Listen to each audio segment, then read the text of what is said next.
നമസ്തേ. 4ാം ക്ലാസ്സിലെ ഒന്നാമത്തെ പാഠമായിട്ടുള്ള ദിലീപസ്യ വ്രതനിഷ്ഠ എന്നുള്ള പാഠത്തിലെ പഠന പ്രവർത്തനങ്ങൾ അഥവാ ടെക്സ്റ്റ് ബുക്കിലെ അഭ്യാസങ്ങളുടെ വിവരണമാണ് ഈ വീഡിയോയിലൂടെ നമ്മൾ നോക്കാനായിട്ട് പോകുന്നത്. നമുക്ക് വീഡിയോയിലേക്ക് കിടക്കാം. ആദ്യമായിട്ട് പഠന പ്രവർത്തനങ്ങൾ. പ്രശ്നോത്തരാണിയാണ് ആദ്യം. ക്വസ്റ്റ്യൻ ആൻസേഴ്സ് ആണ്. സൂര്യവംശസ്യ പ്രസിദ്ധ മഹാരാജ കഹ. സൂര്യവംശത്തിലെ പ്രസിദ്ധനായിട്ടുള്ള മഹാരാജാവ് ആരായിരുന്നു? ഉത്തരം: സൂര്യവംശസ്യ പ്രസിദ്ധ മഹാരാജ ഭവതി ദിലീപ. സൂര്യവംശത്തിലെ പ്രസിദ്ധനായിട്ടുള്ള മഹാരാജാവ് ദിലീപനായിരുന്നു. രണ്ടാമത്തെ ക്വസ്റ്റ്യൻ: ദിലീപസ്യ ഭാര്യ കാ. ദിലീപന്റെ ഭാര്യ ആരായിരുന്നു? ദിലീപസ്യ ഭാര്യ സുദക്ഷിണ ഏവ. ദിലീപന്റെ ഭാര്യ സുദക്ഷിണ ആണ്. മൂന്നാമത്തവൻ: തൗ കം പുത്രലാഭായ ഉപായം പൃച്ഛതഃ. അവർ രണ്ടുപേരും, ആരൊക്കെ? ദിലീപനും സുദക്ഷിണയും, പുത്രനെ ലഭിക്കാനായിട്ട് ആരോടാണ് ഉപായം ചോദിച്ചത്?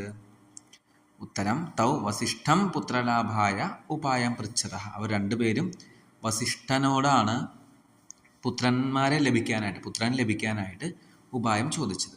ഇവിടെ കം എന്ന് പറയുമ്പോൾ ഉത്തരമായിട്ട് വസിഷ്ഠം, തൗ എന്ന് പറയുന്നത് രണ്ടുപേരെ ഉദ്ദേശിച്ചാണ്, ദിലീപനും സുദക്ഷിണയും. നാലാമത്തെ: കാ വ്രതനിഷ്ഠയ അതീവ സന്തുഷ്ട ഭവതി. ആരാണ് വ്രതനിഷ്ഠ കാരണം അതിയായിട്ടുള്ള സന്തോഷിച്ചത്? ഉത്തരം: നന്ദിനി ഏവ വ്രതനിഷ്ഠയ അതീവ സന്തുഷ്ട ഭവതി. നന്ദിനിയാണ് വ്രതനിഷ്ഠ കാരണം അതിയായിട്ട് സന്തോഷിച്ചത്. അഞ്ചാമത്തെ ക്വസ്റ്റ്യൻ: പുത്രം പ്രാപ്യ ദിലീപ സുദക്ഷിണാച്ച ആനന്ദം അനുഭവതഃ. സഹ പുത്ര കഹ. പുത്രനെ ലഭിച്ച ശേഷം ദിലീപനും സുദക്ഷിണയും അതിയായിട്ട് സന്തോഷിച്ചു, ആനന്ദം അനുഭവിച്ചു. സഹപുത്ര കഹ. ആ പുത്രൻ ആരായിരുന്നു എന്നാണ് ചോദ്യം. ഉത്തരം: സഹപുത്ര ഭവതി സൂര്യവംശസ്യ പ്രസിദ്ധ മഹാരാജ രഘുഹു. ആ പുത്രനാണ് സൂര്യവംശത്തിൽ പ്രസിദ്ധനായിട്ടുള്ള മഹാരാജാവായിട്ടുള്ള രഘു. അടുത്തത്: പാഠഭാഗാത് അകാരാന്ത പുല്ലിംഗ പദാനി ചിത്വ ലിഖന്തു. പാഠത്തിലെ അകാരാന്ത പുല്ലിംഗ പദങ്ങളുണ്ട്, ആ എന്ന് അവസാനിക്കുന്ന പദങ്ങൾ. For example, ദിലീപഹ. പഹ എന്ന് പറയുമ്പോൾ പ് പ്ലസ് ആയാണ് പ. ലാസ്റ്റ് വിസർഗം നമുക്കത് കണക്കാക്കേണ്ട തൽക്കാലം. പ എന്ന് പറയുമ്പോൾ പ് പ്ലസ് ആയാണ്, ആയാണ് അവസാനത്തെ അക്ഷരം. അത്തരത്തിലുള്ള ആ എന്ന് അവസാനിക്കുന്ന പദങ്ങൾ നമ്മൾ എടുത്തെഴുതാനാണ് പറഞ്ഞേക്കണേ. ഓൾറെഡി ഞാൻ ആൻസർ ഇവിടെ കൊടുത്തിട്ടുണ്ട്. മഹാരാജ, വസിഷ്ഠ, സൂര്യവംശ. ഇതൊക്കെ അകാരാന്ത പുല്ലിംഗ പദങ്ങളുടെ ഉദാഹരണങ്ങളാണ്. അടുത്തതിലേക്ക് പോവാം. അധോദത്താനാം അകാരാന്ത പുല്ലിംഗ പദാനി വിഭക്തി രൂപാണി വദന്തു. താഴെ കൊടുത്തിട്ടുള്ള അകാരാന്ത പുല്ലിംഗ പദങ്ങളുടെ വിഭക്തി അനുസരിച്ച് കറക്റ്റായിട്ട് പറയാനാണ്. ഓൾറെഡി ഇവിടെ കൊടുത്തിട്ടുണ്ട്. ബാലഹ, ബാലൗ, ബാലാഹ, ബാലം, ബാലൗ, ബാലാൻ, ബാലേന, ബാലാഭ്യാം, ബാലൈഹി, ബാലായ, ബാലാഭ്യാം, ബാലേഭ്യഃ, ബാലാത്ത്, ബാലാഭ്യാം, ബാലേഭ്യഃ, ബാലസ്യ, ബാലയോഃ, ബാലാനാം, ബാലേ, ബാലയോഃ, ബാലേഷു, ഹേ ബാല, ഹേ ബാലോ, ഹേ ബാലാഹ. അടുത്തത് ബാലശബ്ദം പോലെ തന്നെ ദിലീപ ശബ്ദത്തിൻ്റെ വിഭക്തി രൂപങ്ങൾ നമുക്ക് കംപ്ലീറ്റ് ചെയ്യണം. എങ്ങനെയാണ് വരിക? ദിലീപഹ, ദിലീപൗ, ദിലീപാഹ, ദിലീപം, ദിലീപൗ, ദിലീപാൻ. ഇവിടെ ദിലീപം എന്ന് പറയാൻ കാരണം എന്താണ്? രാമശബ്ദത്തിൽ ദ്വിതീയ ഏകവചനം എന്ന് പറയുന്നത് രാമം, അതേപോലെ ദിലീപം.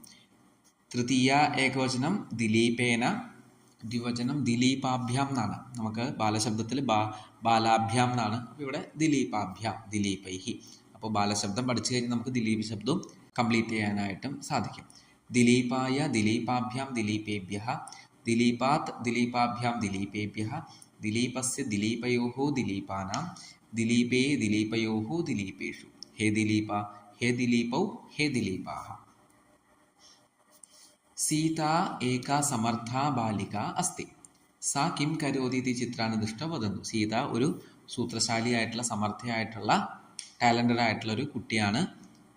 ആ സീത എന്ത് ചെയ്യുന്നു എന്നുള്ളത് ചിത്രം നോക്കി എഴുതാനാണ് പറയാനാണ്. ദൃഷ്ട വദന്തു. വദന്തു എന്ന് വെച്ചാൽ പറയും. മഞ്ജുഷാതഃ ക്രിയാപദാനി ചിത്വ പൂരയന്തു. മഞ്ജുഷയിൽ നിന്ന്, അതായത് ബോക്സിൽ നിന്ന് ക്രിയാപദങ്ങൾ വെർബ് എടുത്തിട്ട് കംപ്ലീറ്റ് ചെയ്യാനാണ്. ഫസ്റ്റ് വൺ നമതി, പ്രാർത്ഥിക്കുന്നു, നമതി. രണ്ടാമത്തെ എന്താണ്? കഴിക്കുകയാണ്, ഖാദതി. മൂന്നാമത്തെ പഠതി. നാലാമത്തെ ലിഖതി. അഞ്ചാമത്തെ ക്രീഡതി, ആറാമത്തെ നൃത്യതി. ആറാമത്തെ ക്വസ്റ്റ്യൻ ചിത്രാണി ദൃഷ്ട്വ ക്രിയാപദാനാം ഭേദാൻ അവഗച്ഛന്തു. ക്രിയാപദങ്ങളുടെ വ്യത്യാസം മനസ്സിലാക്കാനാണ്. ബാലകഃ ഹസതി, ബാലകൗ ഹസതഃ, ബാലകാഹ ഹസന്തി. ഇവിടെ ബാലകഃ എന്നുള്ളത് കോമൺ ആയിട്ടുള്ള ഒരു വേർഡാണ്. ഒരാൺകുട്ടി എന്ത് ചെയ്യുന്നു? ചിരിക്കുന്നു. അപ്പോൾ ബാലകഃ എന്നുള്ളത് ഏകവചനം സിംഗുലർ, ഹസതിയും സിംഗുലർ. ബാലകൗ ഹസതഃ എത്ര കുട്ടികളുണ്ട്? 2 കുട്ടികളുണ്ട്. അപ്പോൾ ബാലകൗ എന്ന് പറഞ്ഞാൽ രണ്ട് ആൺകുട്ടികൾ ചിരിക്കുന്നു. ഇപ്പോൾ നമ്മൾ മലയാളത്തിൽ ഒരാൾ ചിരിക്കുകയാണെങ്കിലും ഒരുപാട് പേര് ചിരിക്കുകയാണെങ്കിലും ചിരിക്കുന്നു എന്നാണ് പറയുക. പക്ഷെ സംസ്കൃതത്തിൽ സിംഗുലർ ആവുമ്പോൾ ഹസതി, ദ്വിവചനം 2 ഡ്യുവൽ എന്നുള്ളതിനെ കാണിക്കാനായിട്ടാണെങ്കിൽ ഹസതഃ എന്നാണ് പറയേണ്ടത്. ബഹുവചനാണെങ്കിലോ പ്ലൂറലാണെങ്കിൽ ഹസന്തി. അതാണ് സംസ്കൃതത്തിലെ വ്യത്യാസം. ബാലകഃ ഹസതി ഏകവചനം, ബാലകൗ ഹസതഃ ദ്വിവചനം, ബാലകാഹ ഹസന്തി ബഹുവചനം. അതുപോലെ സിംഹഃ ഗർജതി, സിംഹൗ ഗർജതഃ, സിംഹാഃ ഗർജന്തി. ചിക്രോഡഃ ഖാദതി, ചിക്രോഡൗ ഖാദതഃ, ചിക്രോഡാഃ ഖാദന്തി. ഇനി എക്സ്ട്രാ ഒരു നോട്ട് പോലെ കൊടുത്തേക്കുന്നുണ്ട്. അധിക വിസ്തരാംശഃ. യത് പദം പ്രവൃത്തിം സൂചയതി തത് ക്രിയാപദം. ഏതൊരു പദമാണോ പ്രവൃത്തിയെ, ആക്ഷനെ സൂചിപ്പിക്കുന്നത് അതാണ് എന്ത്? ക്രിയാപദം. ഏതാനി ക്രിയാപദാനി വർത്തമാനാദികാലാൻ തഥാവിധി പ്രാർത്ഥനാദിഭാവാൻ ച സൂചയന്തി. ഇത്തരത്തിലുള്ള ക്രിയാപദങ്ങൾ, വെർബുകൾ വർത്തമാനാദികാലൻ, present tense, past tense, future tense മുതലായ കാലങ്ങളെ സൂചിപ്പിക്കുന്നതിനും വിധി പ്രാർത്ഥനാദിഭാവാൻ ച സൂചയന്തി. നമ്മൾ കമ്പൽസറി ആയിട്ട് ചെയ്യണം, അതേപോലെ എഴുന്നേൽക്കൂ, ഇരിക്കൂ എന്നൊക്കെ പറയുമ്പോൾ അതിന് ചെറിയ വ്യത്യാസങ്ങളുണ്ട്, അതിനൊക്കെ സൂചിപ്പിക്കുന്നു. തദനുസാരം ക്രിയാപദാനം ദശവിധ രൂപാണി ഭവന്തി. അതനുസരിച്ച് ക്രിയാപദങ്ങൾക്ക് 10 തരത്തിൽ രൂപങ്ങളുണ്ട്. ദശവിധം 10 തരത്തിൽ. തേ ഏവ ലകാരഹ. ഈ 10 എണ്ണത്തിനെ, 10 ഫോംസിനെ പറയുന്ന പേരാണ് ലകാരാഹ എന്ന് പറയുന്നത്. ലട്ട് ലകാരഹ വർത്തമാനകാലം ബോധയതി.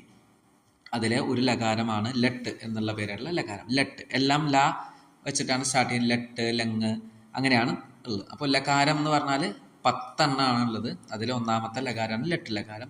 ഈ ലട്ട് ലകാരം എന്തിനാണ് സൂചിപ്പിക്കുന്നത്? വർത്തമാനകാലം, അതായത് പ്രസന്റ് ടെൻസിനാണ് സൂചിപ്പിക്കുന്നത്. ക്രിയാപദം സർവദാ കർത്താരം അനുസരിച്ച്. സംസ്കൃതത്തിൽ പ്രത്യേകം ശ്രദ്ധിക്കേണ്ടതാണ്. ക്രിയാപദം വെർബ് എപ്പോഴും ഏതിനെ ആശ്രയിച്ചിരിക്കും? കർത്താവ്. കർത്താവ് എന്ന സബ്ജക്റ്റ്. ഇപ്പോൾ രാമഹ വനം ഗച്ഛതി, രാമൻ വനത്തിലേക്ക് പോകുന്നു. ഇതിൽ രാമഹ എന്നുള്ളത് ഏകവചനാണ്. അതുകൊണ്ട് ഗച്ഛതി എന്നുള്ളതും ഏത് വചനായിരിക്കണം? ഏകവചനായിരിക്കണം. അപ്പം രാമഹ എന്നുള്ളത് ബഹുവചനത്തിലാണ്. രാമാഹ എന്നാണെങ്കിലോ ക്രിയാപദം എന്തായിരിക്കണം? ബഹുവചനത്തിലായിരിക്കണം. ഗച്ഛന്തി എന്നാണ്. അപ്പോൾ സംസ്കൃതത്തിലെ മെയിൻ ഒരു റൂളാണ്, ക്രിയാപദം എന്തിനെ ആശ്രയിച്ചാണ് ഇരിക്കുന്നത്? കർത്താവിനെ. കർത്താവ് ഏത് വചനാണോ അതനുസരിച്ച് ക്രിയാപദം മാറും. ഏവം ഏകസ്യ ക്രിയാപദസ്യ പുരുഷവചനഭേദേന പ്രത്യേകം ലകാരെ നവരൂപാണി വിദ്യന്തി. അങ്ങനെ ഒരു ക്രിയാപദത്തിന് പ്രഥമ പുരുഷ, മധ്യം പുരുഷ, ഉത്തമ പുരുഷ, ഏകവചനം, ദ്വിവചനം, ബഹുവചനം, അങ്ങനെ കുറച്ച് കാര്യങ്ങളുണ്ട്. ഇതനുസരിച്ച് ഓരോ ക്രിയാപദത്തിനും 9 രൂപങ്ങളുണ്ട്. ഓരോ ലകാരത്തിനും 9 രൂപങ്ങൾ എന്ന് വെച്ചാൽ 9 വേർഡ്സ് ഉണ്ട്. അതേതാണെന്നുള്ളത് ഈ പാഠത്തിൻ്റെ ഈ വീഡിയോയിൽ ലാസ്റ്റ് നമുക്ക് പഠിക്കാം. അധോദത്താനാം ക്രിയാപദാനാം പട്ടികായം റിക്തസ്ഥാനാനി പൂരയന്തു. കംപ്ലീറ്റ് ചെയ്യാനാണ്. ബാലഹ ഗച്ഛതി, ബാലൗ ഗച്ഛതഃ, ബാലാഹ ഗച്ഛന്തി. ബാലഹ ഗച്ഛ എന്നുള്ളത് ഏകവചനം, ബാലൗ ഗച്ഛതഃ എന്നുള്ളത് ദ്വിവചനം, ബാലാഹ ഗച്ഛ എന്നുള്ളത് ബഹുവചനം. ആചാര്യഃ വദതി, ആചാര്യൗ വദതഃ, ആചാര്യാഃ വദന്തി. രാമഃ പഠതി, രാമൗ പഠതഃ, രാമാഃ പഠന്തി. ഗായകഃ ഗായതി, ഗായകൗ ഗായതഃ, ഗായകാഃ ഗായന്തി. ശിഷ്യഃ നമതി, ശിഷ്യൗ നമതഃ, ശിഷ്യാഃ നമന്തി. ഹംസഃ തരതി, ഹംസൗ തരതഃ, ഹംസാഃ തരന്തി. ഛാത്രഃ ലിഖതി, ഛാത്രൗ ലിഖതഃ, ഛാത്രാഃ ലിഖന്തി. അടുത്തത് വൃദ്ധഃ ഹസതി, വൃദ്ധൗ ഹസതഃ, വൃദ്ധാഃ ഹസന്തി. അജഃ ഖാദതി, അജൗ ഖാദതഃ, അജാഃ ഖാദന്തി. പർവതഃ തിഷ്ഠതി, പർവതൗ തിഷ്ഠതഃ, പർവതാഃ തിഷ്ഠന്തി. വൃഷഭഃ ചലതി, വൃഷഭൗ ചലതഃ, വൃഷഭാഃ ചലന്തി. ചിക്രോഡഃ ക്രീഡതി, ചിക്രോഡൗ ക്രീഡതഃ, ചിക്രോഡാഃ ക്രീഡന്തി. യുവകഃ പൃച്ഛതി, യുവകൗ പൃച്ഛതഃ യുവകാः പൃച്ഛന്തി. കാക്കः പിബതി കാക്കൗ പിബതः കാക്കാः പിബന്തി. വ്യാഘ്രः ഗർജതി വ്യാഘ്രൗ ഗർജതः വ്യാഘ്രാः ഗർജന്തി. ലാസ്റ്റ് ക്വസ്റ്റ്യനാണ് ഈ ഒരു പാഠത്തിലെ. ലട്ട് ലകാരെ ക്രിയാപദാനം രൂപാണി വദന്തു. ലട്ട് ലകാരം എന്ന് പറഞ്ഞ് നമ്മൾ പഠിച്ചിട്ടുണ്ടായിരുന്നു. പ്രസന്റ് ടെൻസിനാണ് ലട്ട് ലകാരം എന്നുകൊണ്ട് ഉദ്ദേശിക്കുന്നത്. അപ്പം അതിലെ ചല് ധാതു ലട്ട് ലകാര. ചല് എന്ന ധാതുവാണ്. ധാതു എന്ന് പറഞ്ഞാൽ ബേസിക് ആയിട്ടുള്ള റൂട്ട് വേർഡ്. ആ റൂട്ട് വേർഡ് എന്നുള്ള എല്ലാ പദത്തിനും ഏകദേശം അതേ അർത്ഥം തന്നെയായിരിക്കും. അപ്പം ചല് എന്നുള്ള ധാതുവിൻ്റെ ലട്ട് ലകാരം പ്രസന്റ് ടെൻസിൻ്റെ വേർഡ്സ് ആണ് ഇവിടെ കൊടുത്തിരിക്കുന്നത്. അപ്പോൾ ബാലഹ എന്നുള്ളത് നമ്മൾ കൂട്ടി പറയുമ്പോൾ എങ്ങനെ ചലതി എന്നുള്ള വേർഡ് കിട്ടി. ചലതഹ ദ്വിവചനം, ചലന്തി ബഹുവചനം. ചലസി ഏകവചനം, ചലതഹ ദ്വിവചനം, ചലഥ എന്നുള്ളത് ബഹുവചനം. ചലാമി ഏകവചനം, ചലാവഹ ദ്വിവചനം, ചലാമഹ ബഹുവചനം. അപ്പോൾ ചലധാതുവിന് ലട്ലകാര രൂപങ്ങളാണ് ഇവിടെ കൊടുത്തിരിക്കുന്നത്. ഇത് ബൈഹാർട്ട് ചെയ്യേണ്ടതാണ്, വളരെ ഇമ്പോർട്ടൻ്റ് ആണ്. ധന്യവാദാഹ.